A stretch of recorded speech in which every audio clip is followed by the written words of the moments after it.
Well, shooters and reloaders, FortuneCookie 45LC coming from the hot lead zone, and you know that these kind of things are always loaded, right?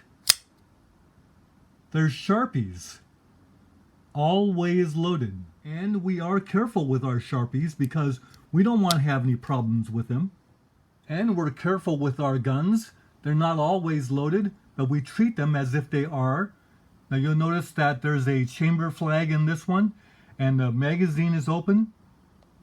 So we're careful with our firearms. But lo and behold, look at that. We've got a bayonet deployed there. And of course, a bayonet is also always loaded. Well, we don't go around with our bayonets deployed as a rule, but look at the comparison there between the bayonet and our common everyday screwdriver. Turns out that these kind of things also have safety rules, such as they're always loaded, the 180 rule, be mindful of where it's pointing, and never leave them unattended, this kind of thing. So yes, we make our bayonets safe, and there's our SKS. The magazine is still open, and the chamber flag is still in there. The action is locked open. Now, you know the dream of every YouTube poster is to somehow come up with a video that goes viral. We might get 1 million or 2 million hits and nothing flat on a viral video. Well, one way to get something that will go viral is to do something very unfortunate to yourself, like accidentally shoot yourself or something of that nature. And that's usually good for 1 million hits. But I don't think I want to do that. However, something did happen about 2 months ago that was my chance to do a viral video. But I didn't do it because I don't think gore is a good way to get a viral video. Let me tell you what happened. My daughter went to Costco and bought a jug of body lotion, and there was a defective pump on it. It wouldn't deploy. So she asked me if I could get the pump to pop up and deploy so the container of lotion could be used. So I went to the workshop, my little reloading room, and got a hold of this screwdriver, and it looked like the pump had some plastic that was a ring, and the pump was joined to it. If you break that little connection, then the pump pops up. So I tried to use this screwdriver to break the connection of the plastic ring to the pump. Well, it turns out this screwdriver is my favorite for doing odd jobs not related to the tool of a screwdriver. So this is used for prying and stirring and doing things like that. It's just an extra screwdriver, perfect for the job of working on that container of lotion. Well, you know, we don't consider the fact that this thing is really a miniature bayonet, and it has a 180 rule and a beware of where it's pointing at all times and this kind of thing. I wasn't thinking about that. And so I was holding the jug like this, and I was trying to pry the plastic apart. Well, sure enough, it slipped, and the next thing I knew, I felt this big pain in my finger.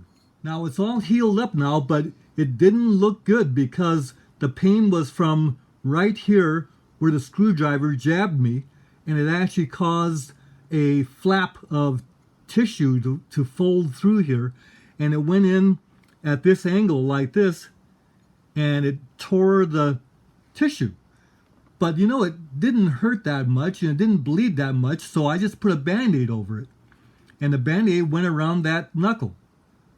Well, lo and behold, that should have taken care of any problem, but later on I discovered that I was getting blood on my other finger here, and I looked at the Band-Aid and there wasn't any blood coming from the Band-Aid, so I'm wondering what happened. So when I looked at the other side of my finger, that's what I saw. What you see there was an exit wound. The screwdriver had punctured through, and it was this very screwdriver. It had punctured through, and it went through and cut that exit wound. give you a better look at that.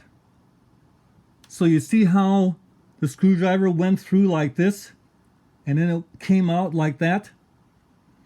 And it happened so fast, I didn't even know that it was through and through wound there.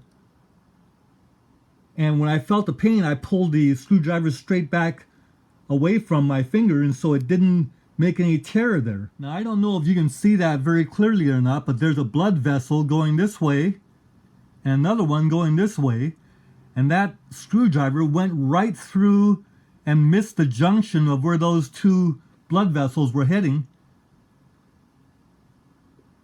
So I didn't even get that much bleeding, and there wasn't really that much pain. It was amazing.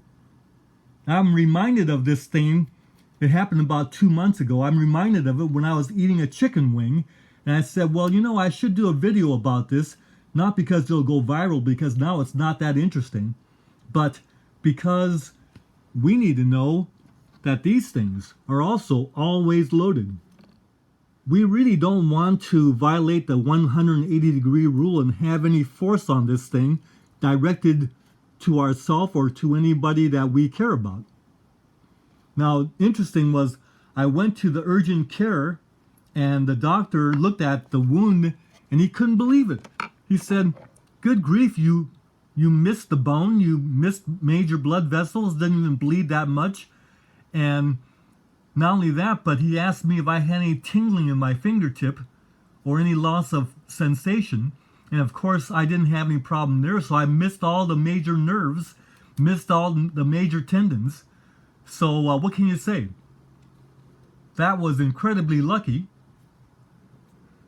But yet it was alarming enough that these things are a problem. Now, I asked the doctor at the urgent care, I said, you know, doc, it seems that if someone were coming at you with a screwdriver like this, that person wasn't looking to do you any favors. And the doctor gave me that knowing look, like he had seen some instances before, and he said, yes, that's it for sure. At any rate, it's been a couple months now, so you see the scar, you see the compression of the tissue here, and the scar here, and I'll probably have a little scar on the exit wound too, but there was no infection. They put me on antibiotics anyway. It wasn't really painful. There wasn't a lot of bleeding. So this was an amazing incident. Shooters and reloaders, I lost my chance to do a viral video. I lost my chance to become permanently disabled, collect insurance or whatever. Lost my chance. But you know what? I'm very happy that I lost my chance. According to the doctor, I missed having to go see a hand specialist probably by fractions of an inch. May this kind of thing never happen to you. Take care. Bye for now.